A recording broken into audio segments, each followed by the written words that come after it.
Hello friends, ఈరోజు మా అమ్మ మీకు ఒక విషయం చెప్పాలనుకుంటుంది. మా అమ్మ మాటలతోనే వినండి. అందరికీ నమస్తే. ఈరోజు మన టాపిక్ వచ్చేసి వంట పాత్రలు మనము ఈ మధ్యకాలంలో ఎక్కడ చూసినా అల్యూమినియం కుక్కర్లని, అల్యూమినియం పాత్రలని తోముకోవడానికి సులువుగా ఉంటుందనేసి ఇవి వాడేసుకుంటున్నాము. అది చాలా తప్పండి. ఒకసారి మన పెద్దల్ని, తాతల్ని, ముత్తాతల్ని గమనించండి. వాళ్ళు 100 ఏళ్ళైనా కానీ ఎంత ఆరోగ్యంగా, ఎంత గట్టిముట్టిగా ఉన్నారో. వాళ్ళు అప్పుడైతే ఈ పాత్రలు వాడేవాళ్ళు కాదు. మంటి పాత్రలు లేకుండా ఈ ఇత్తడి పాత్రల్లోనే వాళ్ళు వంట చేసుకునేవాళ్ళు. అందుకే అంత గట్టిముట్టిగా ఉండారు. మనం రాంగా వచ్చేసరికి మనం అల్యూమినియం తెచ్చుకున్నాం సులువుగా ఉంటుందనేసి ఇప్పుడు మన ఆరోగ్యాలంతా 40 ఏళ్ళకే అయిపోతూ ఉంది.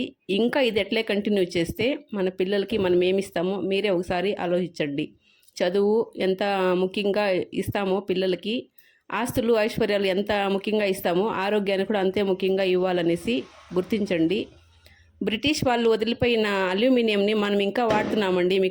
మీకు అందరికీ తెలిసి ఉంటుంది. అది చాలా తప్పు. అప్పుడు జైల్లో ఉండే వాళ్ళకి మాత్రమే వాడేకి వాళ్ళు అక్కడి ఇంకా తెచ్చుకున్న వస్తువులు అవి.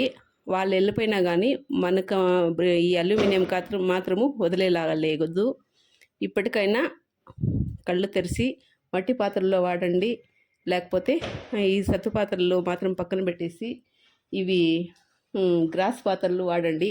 రేటేమో ఇంత రేటు కొనగలమా అనుకుంటాము సామాన్యులైతే. ఏం పర్వాలేదండి. చీరలకి అనవసరమైన ఖర్చులకంతా వేలే పెడతాం కదా.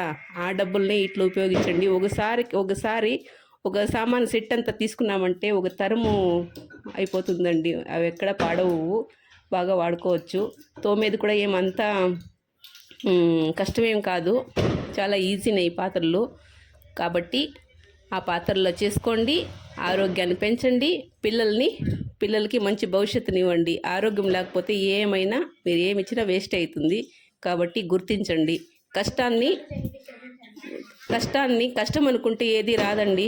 స్టీల్ సామాన్ని కొంచెం వాడినా పర్వాలేదు, కానీ అల్యూమినియం మాత్రము దూరం పెట్టాల్సిందే. నాకు తెలిసింది చెప్పాను. మీకేమన్నా నచ్చితే చేసుకోండి, లేకపోతే ఏమన్నా తప్పు ఉంటే క్షమించండి. నమస్తే. అంతే ఫ్రెండ్స్, ఇవన్నీ క్వాలిటీ కూడా బాగున్నాయి ఫ్రెండ్స్, వెయిట్ అంతా కూడా బాగున్నాయి.